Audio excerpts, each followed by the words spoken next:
Mr. Speaker, Madam Deputy Speaker, distinguished members, I am honored to speak in this chamber, and I am committed to renewing the alliance between our nations and the friendship between our people.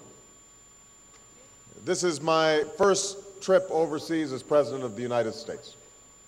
I've been to the G20 summit in London, the NATO summit in Strasbourg, and the European Union summit in Prague.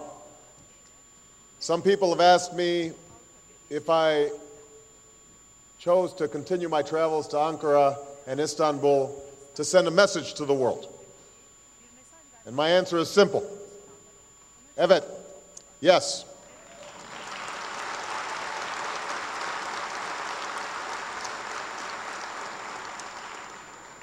Turkey is a critical ally. Turkey is an important part of Europe. And Turkey and the United States must stand together and work together to overcome the challenges of our time. This morning, I had the great privilege of visiting the tomb of your extraordinary founder of your republic. And I was deeply impressed by this beautiful memorial to a man who did so much to shape the course of history. But it is also clear that the greatest monument to Ataturk's life is not something that can be cast in stone and marble. His greatest legacy is Turkey's strong, vibrant, secular democracy, and that is the work that this assembly carries on today.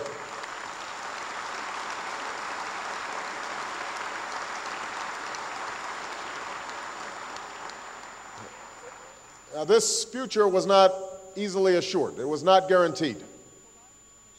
At the end of World War I, Turkey could have succumbed to the foreign powers that were trying to claim its territory or sought to restore an ancient empire.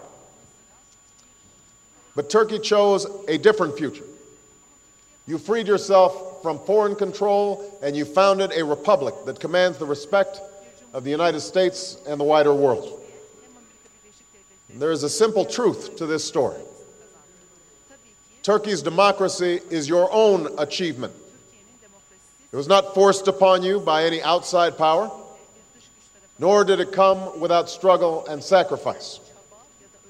Turkey draws strength from both the successes of the past and from the efforts of each generation of Turks that makes new progress for your people.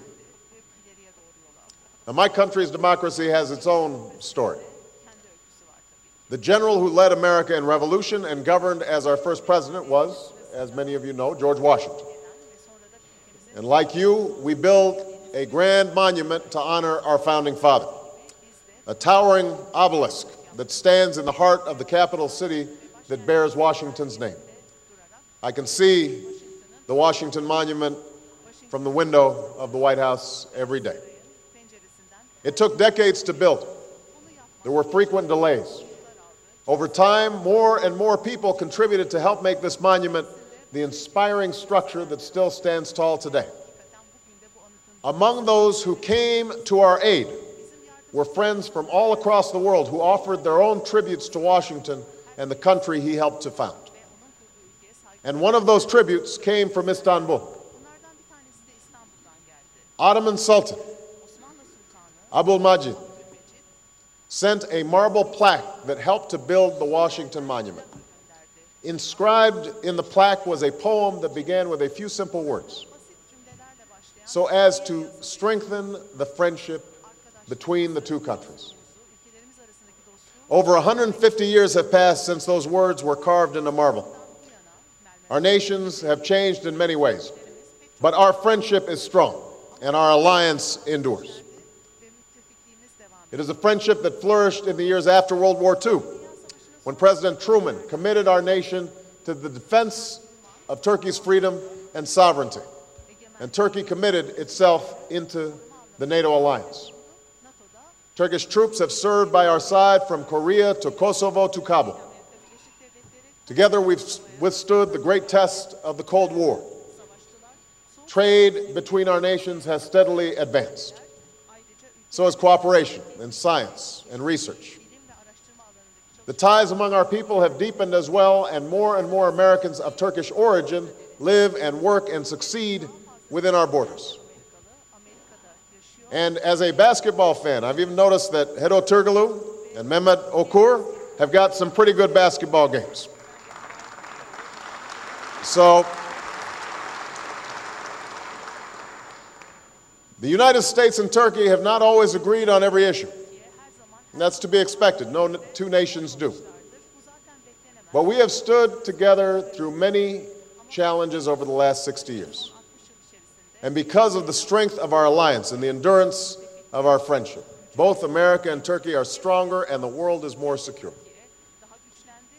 Now, our two democracies are confronted by an unprecedented set of challenges. An economic crisis that recognizes no borders. Extremism that leads to the killing of innocent men and women and children. Strains on our energy supply and a changing climate. The proliferation of the world's deadliest weapons and the persistence of tragic conflict. These are the great tests of our young century. And the choices that we make in the coming years will determine whether the future will be shaped by fear or by freedom, by poverty or by prosperity, by strife or by a just, secure, and lasting peace. This much is certain.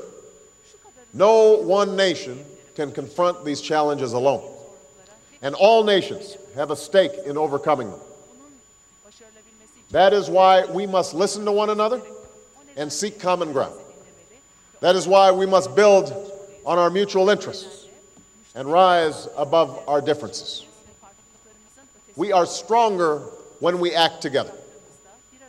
That is the message that I've carried with me throughout this trip to Europe.